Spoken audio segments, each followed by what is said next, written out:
जय हिंद दोस्तों, आप सभी का एक बार फिर से स्वागत है हमारे चैनल पे। आज हम लोग बात करने वाले हैं रेशम मार्ग के बारे में। आप लोगों को पता है कि रेशम मार्ग को लेकर बोर्ड एग्जाम में अक्सर 2 या फिर 5 नंबर के लिए एग्जाम क्वेश्चन पूछ लिए जाते हैं। जैसे कि रेशम मार्ग पर अपनी टिप्पणी लिखे या फिर रेशम मार्ग क्या है इस पर चर्चा करें, इसी तरीके से सवाल पूछ लिया जाता है। तो ये अक्सर 4 नंबर के लिए या फिर 5 या फिर 2 नंबर के लिए पूछा जाता है। तो काफ़ी इंपॉर्टेंट है और काफ़ी सिंपल भाषा में लिखा हुआ है। आप एक बार में ही समझ जाएंगे और आपको हमेशा के लिए याद हो जाएगा। तो बने रहिए वीडियो में लास्ट तक और समझिए कि इसका उत्तर आप एग्जाम में बिल्कुल सही तरीके से कैसे लिख सकते हैं ताकि आपको पूरा नंबर मिले। देख सकते हैं यहाँ पे प्राचीन काल और मध्यकाल। प्राचीन काल आप लोग जानते हैं जब हमारे देश में राजाओं का शासन हुआ करता था, उस समय को प्राचीन काल कहा जाता है।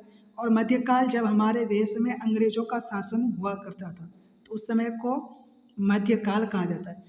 मतलब प्राचीन काल और मध्यकाल, राजाओं के समय और अंग्रेजों के समय में रेशम मार्ग कई मार्गों का एक समूह था।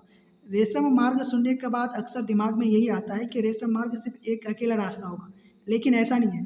रेशम मार्ग बहुत सारे सड़कों का एक समूह था जो एशिया, यूरोप और अफ्रीका, ये 3 महादेश हैं। आपको पता है एशिया जिसमें हम रहते हैं, भारत, चीन, नेपाल वगैरह देश आते हैं।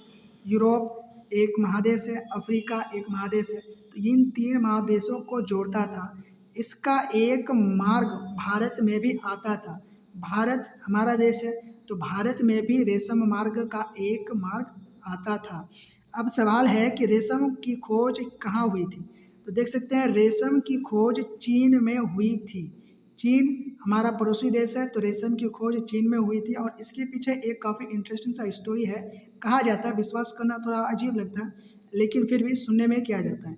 कहा जाता है कि चीन का जो ज़मींदार था, कोई भी ज़मींदार, वो अपने बागानों में घूम रहा था। उसी समय रेशम की जो बंडल होती है, कीड़ों के द्वारा बनाया गया, वो उनके सामने गिरा और उसी समय से रेशम का खोज हुआ।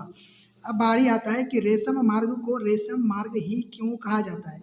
तो देखिए, रेशम मार्ग का नाम रेशम मार्ग इसीलिए पड़ा क्योंकि इस मार्ग से रेशम का व्यापार बड़े स्तर पर किया जाता था।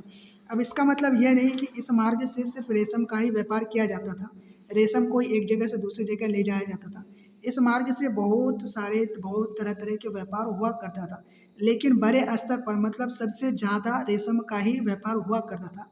इसीलिए इस सड़क का नाम रेशम मार्ग पड़ा। तो उम्मीद है आप लोग समझ गए होंगे। इसी तरीके से आपको लिखना है। अगर एग्जाम में पूछे आपको सवाल कि रेशम मार्ग पर टिप्पणी लिखिए, फिर भी आप लिख सकते हैं रेशम मार्ग क्या है, फिर भी आप ये लिख सकते हैं।